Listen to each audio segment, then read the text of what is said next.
Hey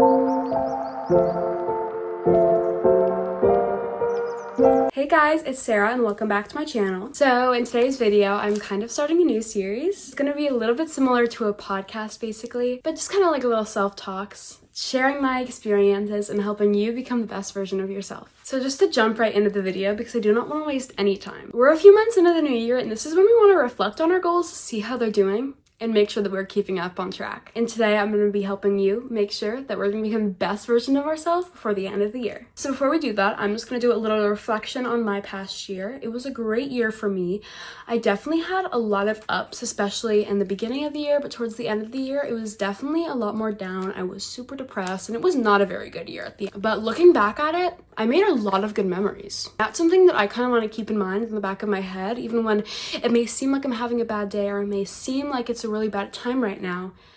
I'm gonna look back and think, wow, I had some good laughs. I am really glad I did this. It may have been really hard, but I'm glad I got that out of the way. One of the biggest things that I want to focus on in this episode is not the New Year, New You motto, but the New Year, Better You. This lesson introduces the theme of let's not change ourselves, but let's just improve ourselves.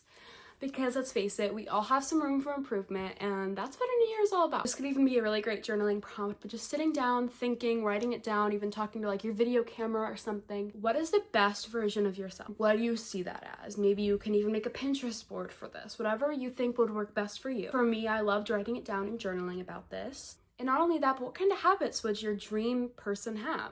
Would they be waking up at a certain time in the morning? Would they be eating certain foods? Would they be going to the gym every day? Those kind of things are the little steps that will take you to this self, to your future self, which is what we all want to be. Now let's talk about how we can get there. Step 1, set intentions, not resolutions. This is one of the biggest tips that I got from someone, I don't even remember who, but honestly, this tip has stuck with me for such a long time. This basically just means instead of starting a small goal, like let's say I want to read a book, say I want to start reading more. This has helped me get rid of so much freaking stress. Now, I am going to talk about this a little bit later on because there are some exceptions for this rule. Intentions focus on long-term instead of short-term, which is what we want because by the end of this year, it's going to be a long one and we want to make sure that it carries out throughout the whole year.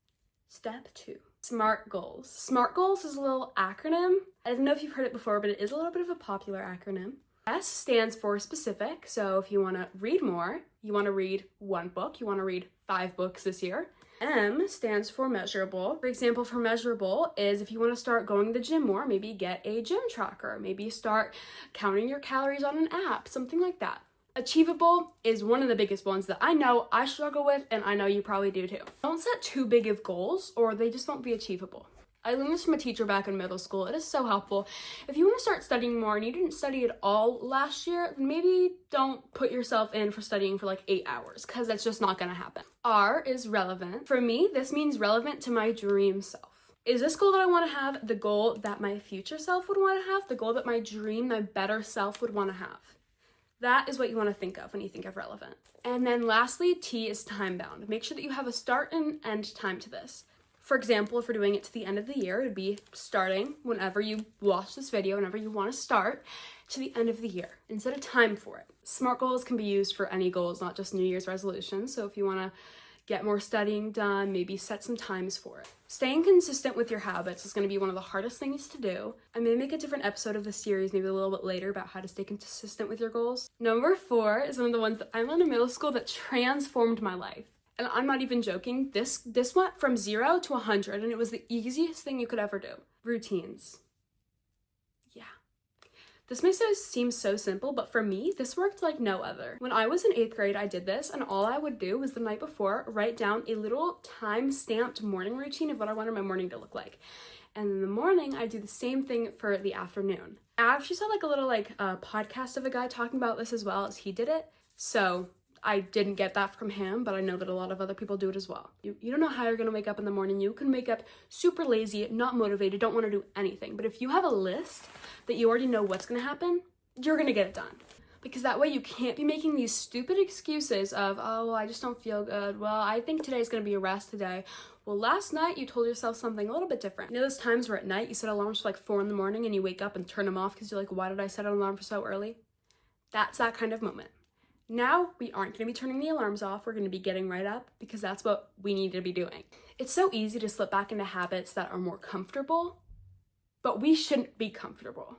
Achieving your dream self is not going to be comfortable. You're going to have to face fear. You're going to have to face determination, challenges, failure, and that's how you're going to achieve your dream self. So if you're going to let a little motivation lack scare you away from your dream, just click off. And number 5, to kind of wrap this all up, self-reflection and growth. I encourage you to reflect on your past year, even the past few months, see what you have done right, see what you have done wrong, and see how you can change the ones you've done wrong, and how to change the ones you've done wrong to right. We're going to be making mistakes. That's non-negotiable. The best part about a new year reset is that now we can transform bad things into good things. But also give yourself a little hype. When I say don't get too comfortable, I don't mean that we can't be, loving and self-supportive. But be proud of yourself. See how much you've come since December to now.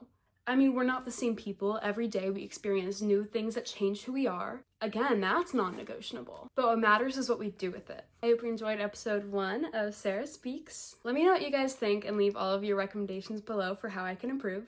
I love you guys so much. And remember, I love you, but Jesus will always love you more. Go be productive. Bye.